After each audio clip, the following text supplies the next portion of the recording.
Hello বন্ধুরা, সকলে কেমন আছো? আশা করছি প্রত্যেকে খুব খুব ভালো আছো।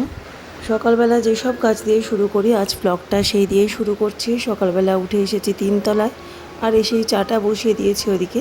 আর এদিকে কিন্তু আমি এখন ডাইনিংয়ের বিছানাপত্র সমস্ত ছেড়ে নেব। তো আজ সৌম্য স্কুলে গেছে, আজকে দিনটা ছিল বৃহস্পতিবার, তো ভিডিওটা তোমাদেরকে দিতে একটু দেরি হয়ে গেল, তার জন্য সরি চেয়ে নিচ্ছি। দুই ছেলেই বেরিয়ে গেছে স্কুলে কলেজে, আর বর তো একটু দেরি করেই অফিসে যায়।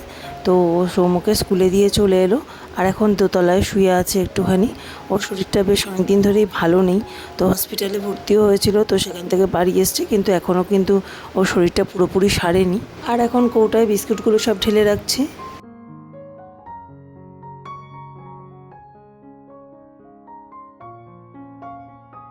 সকালে উঠে আমার এই টেবিলটা মোছা লাগবে, এই দিনের মধ্যে যে কতবার মুছি তার তো ঠিক নেই। তো সকালবেলা এখন একবার মুছে নিলাম। আর দেখো এই কাপটায় যে চা করলাম, তো এই কাপটা আমি কিন্তু গতকাল মেলায় গিয়েছিলাম, সেখান থেকে কিনে এনেছি। তো চলো, এখন চা খাওয়া হয়ে গেছে। আর সকালবেলা রিজুকে আর সৌম্যকে টিফিন করে দিয়েছিলাম রুটি, আর একটু রুটি আর ভাজা করে দিয়েছিলাম। তো রুটি 2টো করো আর 4টেই করো, গ্যাস তো কীরকম নোংরা হয় সে তো তোমরা জানোই। তো রান্নাঘর কিন্তু খুবই নোংরা রয়েছে, তো এই রান্নাঘরের মধ্যে আমি তো আর দুপুরে রান্নাবান্নার ব্যবস্থা করতে পারবোই না। তো এই জন্য এখন চা খাওয়া হয়ে গেছে, আর এখন কয়েকটা বাসন আছে সেগুলো মেজে নেব। আর তোমার এই রান্নাঘরটা একটু ক্লিন করে নেবো, মানে তোমার এই ওভেনগুলো একটু মুছে পরিষ্কার করে নেবো। তো তারপরে আবার দুপুরের জন্য রান্না শুরু করব। রান্নাঘর ছোট হোক কি বড়, দেখবে একটু গুছিয়ে গাছিয়ে পরিপাটি করে না রাখলে নিজেরই ভালো লাগে না, তাই না? তো সারাদিন যেহেতু আমাদের মেয়েদের এই রান্নাঘরেই কেটে যায় সকাল থেকে রাত পর্যন্ত, তো এই জায়গাটা একটু গোছাগাছি করে একটু টিপটপ রাখতে ক্ষতি কী। আর দেখো এখানে অনেকগুলো এক্সট্রা বাসন ছিল, সেগুলো কাচের দিদির জন্য রেখে দিলাম ওদিকে। আর এখন আমি একটুখানি জায়গাটা মুছে পরিষ্কার করে নেব। আর এই যে আটার ড্রামটা, এটাও বেশ নোংরা হয়েছে, তো এটাকে একটা জল ন্যাকড়া দিয়ে ভালো করে মুছে নিচ্ছি। তো আমার রান্নাঘরে যেহেতু জায়গা খুব একটা বেশি নেই, তার মধ্যে কৌটোগুলো এখানটায় রাখা থাকে। কারণটা হচ্ছে তোমার ওই মডিউলার যে ড্রয়ারগুলো রয়েছে, তো ড্রয়ারগুলোর মধ্যেই আগে আমার মশলার বা ডালের কৌটোগুলো থাকতো, কিন্তু ওইখানটায় দেখছি এখন খুব আরশোলা হচ্ছে। তো ওই জন্য ওখানটা এইগুলো কিছু রাখছি না, ওই তাকটাকে ফাঁকাই রাখতে হচ্ছে। ওখানে অনেকটা জায়গা, ওখানে কিন্তু অনেকগুলো জিনিস ধরে, কিন্তু ওই আরশোলার জন্য এখন কিছু রাখতে পারছি না, কারণ আরশোলা আমি প্রচণ্ড পরিমাণে ভয় পাই। আরশোলা কীভাবে তাড়াবো তোমাদের জানা থাকলে অবশ্যই আমাকে জানিও বন্ধুরা। এই আরশোলার জন্য আমার জীবন নষ্ট হয়ে যাচ্ছে, আর বলো না। তো এই যে এখন একটু ওভেনটা মুছে পরিষ্কার করে নিলাম, আর এরপর দুপুরের জন্য সবজি কাটবো। তো রান্না টান্না শুরু করবো সব। এখন কটা বাজবে, এখন তোমার এই মোটামুটি 10টা বা 9:30টার কাছাকাছি হয়তো বাজে। সৌম্যরি ওরা দুজনে স্কুল কলেজ গেলে আমি কিন্তু সকালটা অনেক তাড়াতাড়ি শুরু করি, না হলে কিন্তু আবার আমার উঠতে একটু দেরি হয়, তখন কিন্তু আবার একটু দেরি করে সব কাজকর্ম শুরু করি। আর সকালে রান্নাঘর গোছানোর পর তো একটা মোস্ট ইম্পর্ট্যান্ট কাজ, সেটা হচ্ছে বাসি ঘর ঝাঁট দেওয়া। তো সেই কাজটা আমি প্রত্যেক দিন সকালে যেরকম করি এখনও সেরকমই করে নিচ্ছি। তো এই ঘরটা ঝাঁট দিয়ে তারপর ওদিকে সবজি টবজি কাটবো, রান্না বসানো শুরু করব। আর তোমাদের একটা কথা মনে করিয়ে দিই, তোমরা যে যেখান থেকে ভিডিওটা দেখছো প্লিজ একটা লাইক কমেন্ট আর সাবস্ক্রাইব করে আমার পাশে থেকো। আর তোমরা কে কোথা থেকে দেখছো অবশ্যই আমাকে কমেন্ট করে জানিও, আর ভিডিওটা ভালো লাগলে কিন্তু অবশ্যই কমেন্টের মাধ্যমে জানিও। ঘর ঝাড় দিয়ে নিলাম, আর এরপর রান্নাঘরটাও ঝাড় দিয়ে নেবো, তারপরে শুরু করব রান্না। আর আজকে কাঁচাও করার আছে, তো আজকে এখন মেশিনে ছাদে ওদিকে যাব, তো গিয়ে মেশিনে কাঁচাগুলো বসিয়ে দিয়ে আসবো। আর তোমাদেরকে তো জানানোই হয়নি, সৌম্যর নতুন সিজন মানে ক্লাস 2-এর ক্লাস কিন্তু শুরু হয়ে গেছে তোমার 1 এপ্রিল থেকে। 1 এপ্রিল ছিল বুধবার, তো বুধবার থেকেই কিন্তু ওদের স্কুল শুরু হয়ে গেছে। এটা তো আজকে বৃহস্পতিবার ভিডিওটা শ্যুট করছি, তো আমরা মেলায় গেছিলাম তোমার খুব সম্ভবত সোমবার বা মঙ্গলবার। তো তারপরে ওই 2টো দিন আর কোনো ভিডিও শ্যুট করা হয়নি। তো চলো আজকে বৃহস্পতিবারের ভিডিওটাই তোমাদের সাথে শেয়ার করছি। আর দেখো বন্ধুরা, এখানে সেই বিরক্তিকর কাজটা আবার আমাকে করতে হচ্ছে সকালবেলা।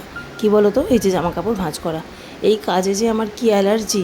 সারা সংসারের সমস্ত কাজ আমি করে নিই, কিন্তু এই কাজটা আমার করতে মোটেও ভালো লাগে না। কিন্তু কেউ তো করার নেই, আমাকেই করতে হবে, আমি না করলে ওই রকম স্তূপ হয়েই পড়ে থাকবে। তো এই জন্যই করে নিলাম, আমি না করলে তো ওই রকম স্তূপের মতন পড়ে থাকবে। বাড়িতে তো আর কেউ নেই যে আমাকে একটু হেল্প করে দেবে। মনের দুঃখ মনে চেপে রেখেই এখন সেই কাজগুলো করে নিচ্ছি। চলো ঝটপট কাজ শেষ করতে হবে, এরপর রান্নাও রয়েছে।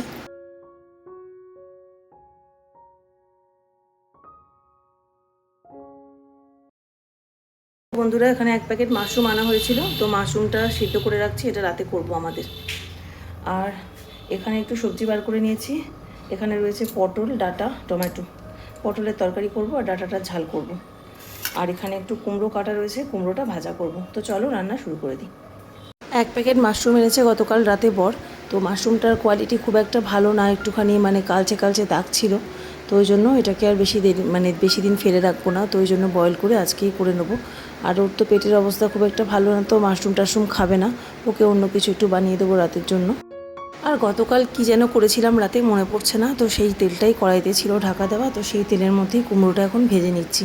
আর এরপরে করব তোমার পটলের তরকারি আর ওই ডাঁটাটার ঝাল করব। তো এখন কিন্তু আমাদের বাড়িতে রেগুলার সজনে ডাঁটা রান্না হচ্ছে, সে তোমার ঝোলের মধ্যেই দেওয়া হোক কি তোমার পোস্ত দিয়েই করা হোক বা ঝোল ঝাল যাই বলো না কেন, ডাঁটা আমাদের কিন্তু রেগুলার ডায়েটে এখন থাকছে। আর দেখো মাশরুম কিন্তু আমরা 4 জনেই খেতে প্রচণ্ড ভালোবাসি, কিন্তু মাশরুমটা এ মাসে দেখলাম একেবারেই সব জায়গাতেই, অনলাইনেও সার্চ করে দেখলাম আর তোমার রাস্তায় দোকানে গিয়েও দেখলাম মাশরুমের কোয়ালিটি কিন্তু একেবারেই ভালো আসছে না এখন। কী জানি কেন, কারণটা কি জানি না। তো গত মাসে কিন্তু অনেক মাশরুম খেয়েছি আমরা, তো এই মাসে আর মাশরুমটা ভালো আসছে না বলে আর বেশি কিনছি না। আর এখন যা পরিমাণ গরম পড়েছে, এখন তো এই তোমার পাতলা পটলের ঝোল টোল এইসবই বাচ্চাদের খাওয়াতে হবে। তো পটলের তরকারি এমনিতেও আমরা খেতে ভালোই বাসি। তো এই পটলগুলো কীরকম পটল বলো তো, সেই যেগুলো তোমার ভেতরে বীজ থাকে না, বীজগুলো কচি সেরকম পটলটা, মানে একটু দামি যে পটলটা হয় সেই পটলটা। আর এমনিতে তোমার যেগুলোর ভিতরে সেই বড় বড় বীজ থাকে সেগুলো মানে খেতে কিন্তু ছেলেরা একদমই খাবেও না, আর ওটা আমাদের বাড়িতে আসেও না। তো এই জন্য এই পটলটা আমরা খেতে খুব ভালোবাসি, আর এটারই টেস্ট বেশি হয়। এটাকে মনে হয় খুব সম্ভবত বলে তোমার মাচার পটল বলা হয়। তো এই মাচার পটলে এই তরকারিটাই করে নেব। আর ডাঁটা ছাড়িয়ে নিচ্ছি, ডাঁটার ঝাল করব। আর এই ডাঁটার ঝালের রেসিপিটা কিন্তু আমার মায়ের থেকে শেখা, আমার খেতে দারুণ লাগে। তবে 2-4 বার ট্রাই করেছি, কিন্তু মায়ের হাতের স্বাদ আসে না সত্যি কথা বলতে। তো কি করব, মা তো এখন অসুস্থ, মাকে তো এখন বলি না রান্নার কথা, তাও মা জোর করে করে রান্না করে করে পাঠিয়েই দেয়। তো এখন মায়ের মতন করে চেষ্টা করে দেখলাম, কিন্তু ওই স্বাদটা আসেনি। তো এটা সবারই এক কথা যে মায়ের মতন স্বাদ কিন্তু আমাদের কারোর হাতেই আসে না, এটা একটা মায়েদের হাতে একটা অদ্ভুত জাদু থাকে, তাই না? তো আমিও অনেক রকমভাবে অনেকবার কিন্তু মায়ের রেসিপিতে রান্নাগুলো করে দেখেছি, কিন্তু কোনোবারেই কিন্তু মায়ের মতন স্বাদ আসে না। তো যাই হোক, ডাঁটার ঝালের রেসিপিটা তোমরা দেখে নাও, আশা করি তোমাদের খেতে ভালো লাগবে, এইভাবে রান্না করো। তো দেখো তেলের মধ্যে প্রথমেই দিয়ে দিলাম কালো জিরে আর 5 ফোড়ন সম্বারা, আর এর মধ্যে এখন ডাঁটাগুলোকে দিয়ে দিচ্ছি। আর একটু নুন হলুদ দিয়ে কিন্তু হালকা আছে মানে ডাঁটাগুলোকে একটুখানি ভেজে নেবো 2-4 মিনিট মতো। আর 3-4 মিনিট পরে ডাঁটাগুলো একটু নরম হয়ে গেলে এর মধ্যে দিয়ে দিলাম তোমার আদা, লঙ্কা আর টমেটো বাটা, ঠিক আছে? তো আর কিছুই দেবো না, আর নুন, মিষ্টি, হলুদ আর একটুখানি করে পরিমাণ দিয়ে দেবো। আর নামাবার সময় কিন্তু একটু সর্ষের তেল ছড়িয়ে নামাবো, ব্যাস এইটুকুনি সহজ রান্না। আর খেতে হয় দুর্দান্ত, এইভাবে ট্রাই করে দেখো, ডাঁটার তরকারি বা ডাঁটার ঝাল যাই হোক। তো এর মধ্যে একটু পরিমাণ মিষ্টিও দিয়ে দিলাম, কারণ মিষ্টি মিষ্টি এই তরকারিটা আমার বেশি খেতে ভালো লাগে। তো তোমরা যারা মিষ্টি পছন্দ করো না, তো মিষ্টিটাকে অ্যাভয়েড করে দেবে। আর দেখো এখন এই আদা, লঙ্কা আর টমেটো বাটা এটাকে একটুখানি কষিয়ে নিচ্ছি, আর দিয়ে দিচ্ছি এখানে পরিমাণ মতো জল।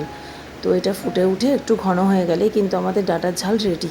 আর এটা খেতে কিন্তু আমি তো ভালোই বাসি, আর সৌমরিচও ভালোবাসি খেতে। ডাঁটার তরকারিটা হয়ে গেলে পরে এখানে পটল আলুটাকে ভালো করে কষিয়ে নিচ্ছি, তো পটল আলুর তরকারিও করে ফেলবো এরপর। আর এখন কটা বাজে, তোমার এই 11টার কাছাকাছি হয়তো বাজবে। তো আমার এই রান্নাটা হয়ে গেলেই আমার হয়ে যাবে মোটামুটি।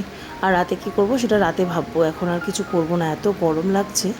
তো চলো, পটলটা কষা হচ্ছে, এরপর পটলের তরকারিটাও করে নিলাম। বন্ধুরা দেখো, এখন বাজে দুপুর 1টা, আমার স্নান হয়ে গেছে। তো ভেবেছিলাম যে সমুকে আনতে যাবো, তো ওর বাবা বাড়িতে রয়েছে, ওর বাবাই গেল আনতে, আমি আর বেরোলাম না। আর এখন আমি নিচে এখানে বিছনাগুলো ঝেড়ে পরিষ্কার করে তারপরে স্নান করে নিলাম। আর সোমর 1টায় ছুটি, আর এখন বাজে 1টা বাজতে 5। তো ও চলে এলে তারপরে ওকে স্নান টান করাবো, আর এবারে পুজোটাও দিয়ে নেবো।